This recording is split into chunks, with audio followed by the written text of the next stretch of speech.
Hi, this is Stephanie Miller from The Stephanie Miller Show. Please enjoy this exclusive clip from my show on Political Voices Network. They would like, just announced a little while ago as I was coming off the plane, they would like to do another debate. Although, good entertainment value. A lot of people say, oh, do it, it's great entertainment. I've already done two. One with Crooked Joe Biden at CNN, and the other one with Kamala on ABC. CNN was very fair, I thought. Joe was driven out of the race. It was a coup, by the way, but he was driven out of the race.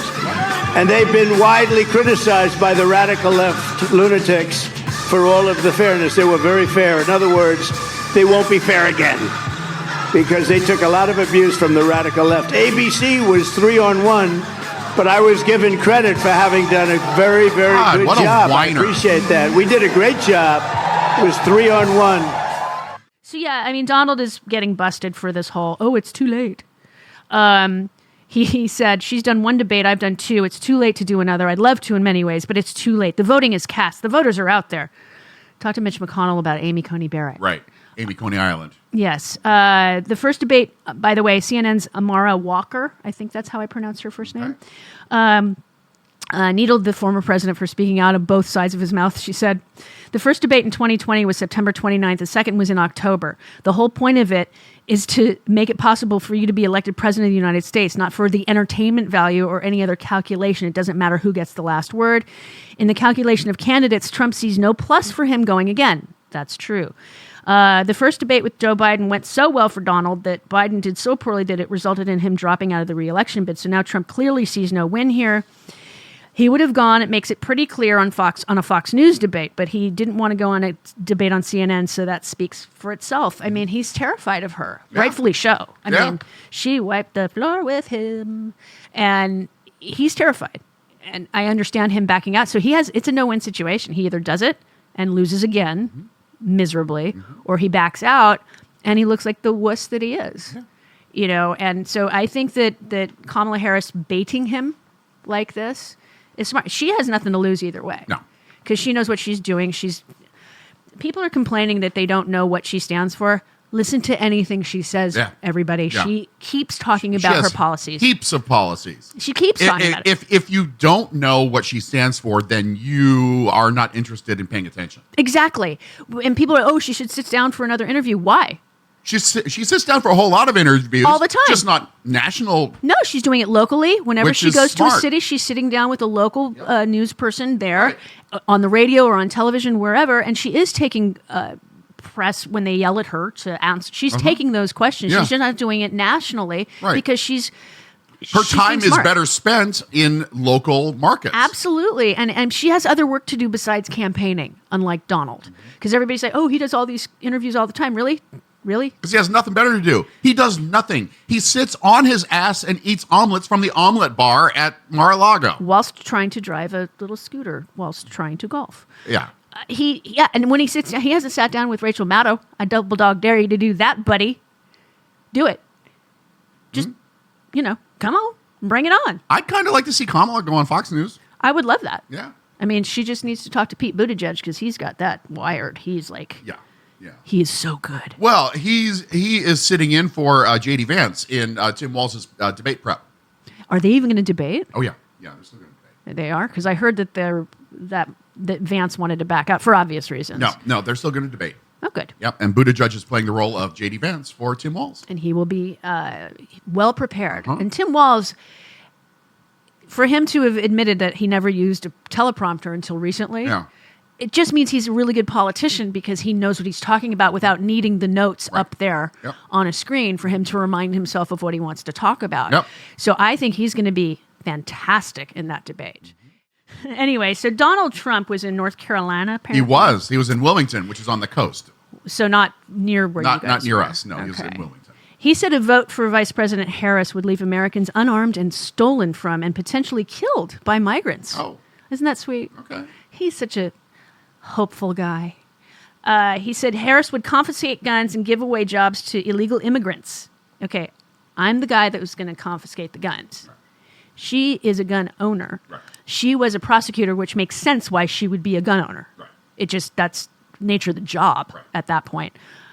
He said, I think actually a vote for Kamala Harris means 40 or 50 million more illegal aliens. 40 or 50 million? That's a lot of people. That's a lot. Will invade across our borders, stealing your money, stealing your job, stealing your life. It means your police forces will be gutted. He doesn't like the police. Remember, let's hark back to January 6th. Let's just go to that.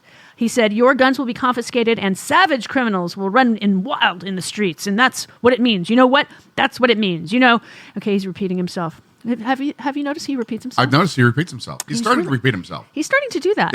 Yeah. She's always said she always said we will confiscate all guns. Now she's saying, oh, no guns. I think they're wonderful, right? It doesn't work that way. They're going to confiscate your guns. What? I'm the one that's protecting it. We've got the total endorsement of every gun group. I don't think that's as nice as you think it is. Including the NRA, and we have protected your Second Amendment. And if you think it was easy, it was not. If Kamala Harris is reelected, she will kill the American dream forever. How does confiscating your guns kill the American dream? I don't know. She's not competent to be president either, really? She's one of the most competent, outside of Hillary Clinton, to have ever run for the presidency at this point. 21 years in public service. The longest serving public servant to ever run for president for the first time. He said, I don't want to be rude. He didn't want to be rude. Aww. She's not competent to be president. She said, but Harris, just to give you some context, said while she wants to ban some firearms, she's a gun owner, and so is Tim Walz. He's a hunter. He's a Midwestern guy. Absolutely. And I mean, I don't like guns. Did I tell you that one time when I was visiting Lonnie's dad in Florida, I'm in his house, and Lonnie and his dad were in another room, and his next door neighbor just kind of shows up to the back door. Okay. And it's like a glass, sliding glass back door, and he's got a gun. Now, I don't know this person. So there's a guy at the sliding glass back door with a rifle. Oh, all That's right. disconcerting if you don't know who the person is, especially. Right. So I started just looking at the guy and backing off and saying, Lonnie, Larry, there's a guy with a gun. Because that's scary. Yeah. I'm just like, hi. Do we want him to come? And then Larry gets, oh, no, he's my neighbor. He just bought this gun and he wanted to show it to me. I'm like, okay, as long as you're cool with some strange person showing up with a gun. Sure. At your back door. That was very disconcerting. I don't like guns. I have never liked guns. I have shot guns. I shot a .22. First time I did it, I did my full, Charlie's Angel stance. Yeah. And freeze, turkey. Exactly. And we were shooting at bowling pins that were, 50 yards maybe? Not even that far. Maybe 15 yards away. And I hit 2 out of the 3 on my first 3 shots. Right. So I was like, hey, atta girl. And then I was scared because they're like, put the safety back on and I don't want to hurt anybody. Right.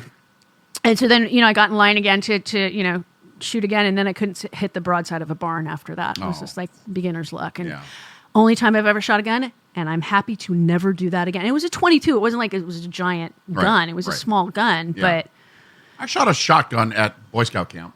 Yeah, really? What did you think about that? There was a lot of kickback. Yeah. I mean, they will. They'll kick. Yeah.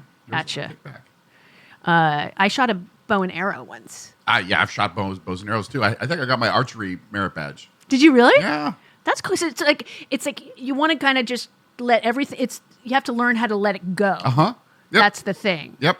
I've done it a few times in Texas and here when I was really little, and then in Texas at my friend's house a long time ago. Yeah. I was like, I don't know how to do it. He goes, no, you can figure it out. And then once you figure out how to let go, then you know how to shoot. Yep. That's still dangerous. Sure. Totally, but not as dangerous as guns. Right. Guns are not as guns. Weirdly, real guns aren't as regulated as toy guns. Yeah. Which makes no sense to me. Well, yeah. I mean that. Toy guns have to have like an orange thing, and then you have to make sure that when it's shooting correctly. Like it won't shoot back at your eyeball. Yeah. Those kinds of things where like real guns don't have to have that, which makes zero sense to me. Yes, we want to protect our children when they're playing with their fake guns, but still, we should regulate. I have a thing about guns. I'm very much the Angela V. Shelton of the gun person lobby here. There's no denying it. The vibes are really good right now. But vibes alone won't save our democracy. We need votes. At the Grassroots Democrats HQ, we know what it takes to win elections. Knocking doors, making calls, sending texts, and writing postcards. If we're going to elect Kamala Harris and Tim Walz and give them the Democratic Congress to pass their agenda, then we need to roll up our sleeves and talk to a record number of voters between now and November 5th. But let's be clear, we can't do it without you. So, are you ready to work? This is a fight for freedom and our future, and everything is at stake. Don't wake up on November 6th wishing you had done more.